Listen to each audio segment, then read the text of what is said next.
Hey, just a little disclaimer before we get started. There is some spoiler stuff in this, so if you haven't watched Pokemon or you just don't care and want to know what the spoilers are, please continue watching. Hey, this is the top 10 Pokemon battles list, so let's get started. Number 10. Number 10 on my list is actually a couple battles combined into one. Surprising, I'm sure, but it's the 4 gyms in the Orange Islands. Using Pokemon in a test of endurance and expanding the battlefield really resonated with me, and I felt like the writers were thinking outside the box for once. Although Ash won the badges, he did it in a more clumsy way, relying on his Pokemon to bail him out, and that's what made it so low on this list. Number 9. The Orange Islands Championship. Yes, Ash finally made it to a championship round, and it was exciting. A full battle, Ash had to really step it up and use everything he knew to defeat Drake. Every decision he made was bold and gutsy, and left you thinking, wow, I didn't see that coming. Battles that are unpredictable and full of action leave me in goosebumps and foaming rainbows from the mouth, and that's exactly what I expect from this series. Number 8. Brandon the Pyramid King. Not only was he a weirder character, Wait, can't we battle first? no! But man, did he know how to battle. First of all, he actually has the balls to capture and train legendary Pokemon. That to me is an instant respect factor and makes you a total badass.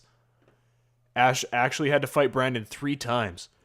The first one didn't really count because Ash got possessed by the king of Pokelantis and became the king of douchebaggery, telling his Pokemon to take cover behind the referee as an example. Reptile, get behind the referee! You heard my command! Get behind the referee right now! Even so, the fact that Ash defeated 3 legendary Pokemon is pretty impressive. I'd like to mention this battle that never made it onto the list, but the battle against the Darkrai trainer in the Sinnoh League. It didn't make the list because Ash got the floor mop with him. Pikachu ended up beating Latios in a test of strength. It has 2 legendary defeats under its belt, but still manages to lose to level 5 Snivy that was just picked up at a Pokemon laboratory. You dishonor me, Pikachu. You dishonor. Even so, Ash used his 3 Kanto starters and Pikachu, which is a nice nostalgic change after 3.5 regions. Also, after Ash wins the Battle Frontier and is named champion, he turns down the offer to become a Frontier Brain, which is, I think, on par with an Elite Four. And a big disappointment. Number 7. Gary Oak in the Johto League. After waiting about 200 episodes for Ash and Gary to actually battle in an official match, it finally happens, and it's a good one. If you're looking for a good old-fashioned match, command after command, Pokemon spitting fire and thunderbolts and razor leafs, then this match is a must-see. Even though Ash wins and completely demolishes Gary's dream, Gary's the better man and makes a new dream and decides to become a researcher. We'll miss you, Gary. Even though you're the bad guy, you're a complete badass and a sly dog stud. Number 6. Number 6 is the last battle May and Ash have before they go their separate ways. This battle is exciting. It's so action-packed and the attacks are stunningly gorgeous, from May's side anyway. It keeps the battle really interesting. When May's Combuskin evolves into a Blaziken, I'm pretty sure I started rainbowing from the nose.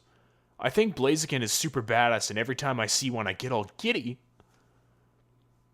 Number 5. The last gym battle in Hoenn. First of all, Juan is too calm. Maybe it was what made this battle exciting for me. All of Juan's moves were well thought out and really impacted Ash. However, this being Hoenn and all, Ash actually has matured and can think on his feet and make somewhat logical decisions. The finishing move, for example, Pikachu throws Milotic into the water and uses Thunder because water conducts electricity better than air. Yeah, science, bitches! When the writers get creative like that, it makes battles much more exciting to watch. Number 4. Dawn's Grand Festival Final Round. If you're looking for a match of beauty, then I couldn't recommend a better one. Not only is the battle exciting, but you realize how much you care for Dawn as a character. And you start to look at them not as replacements for Misty, but their own character. And after she lost, you get a little heartwarming, friends are always there to catch your tears moment. And I gotta admit, I shed a man tear or two. The writers wasted no time in using the entire 20-minute episode to make one of the most epic contest battles I've ever seen. This is nothing like One Piece, where you wait a week for Luffy to throw 2 punches, and then go into useless dialogue, and then 10 minutes of flashbacks. Ugh. I'd say the last season of Diamond and Pearl was legendary. Number 3. I said before how much I think Blaziken is a badass. But what could be more badass than Blaziken and Charizard battling so hard it lasts an entire episode? Every time I watch this match, I can't help but getting so excited. Even though I know what's going to happen, it's still exciting to watch again and again. The rewatch value of this battle is what ranked it so high on the list. When Charizard falls, you feel like you just lost at the Olympics or something. It really moves me. Number 2. Sinnoh League, Ash vs. Conaway. I loved the whole Sinnoh League. It was so exciting and well thought out. Conaway battles with so much strategy, and Ash counters with a strategy of his own. This is how Pokemon battling should be, and it was one of the most exciting ones to ever watch. Conaway is a creepy bloke, and I really enjoyed him getting destroyed in a strategy battle. Also, my respect for Ash at this point was so high. This is about 650 episodes in or so. But with that much time passed, even though he's still 10, you don't travel 4 regions and not learn anything or grow as a character, and you can really see that in Ash in this battle more than the rest. So, if this battle is the best to watch, then what could possibly be number 1? Number 1. After the Conaway battle is an even more exciting battle against Paul, the Sinnoh rival. Paul basically uses every strategy Ash has ever used against him. You literally watch Ash grow as a Pokemon trainer right before your eyes as he learns to counter his own strategy. Paul is also a complete badass, but he's got nothing on Gary, of course. He did pull a Gary, though, and become a totally respectable and likable character at the end after he lost, sending Ash to his current only semi-final match in a league. Of course, not counting the Orange Islands because Tracy ruined that whole saga. This battle is everything you could ever want in a Pokemon battle. Hey, thanks for listening to this top 10 list. Hit that subscribe button and get all future anime talks. We're starting off with Pokemon, so look forward to another Pokemon podcast.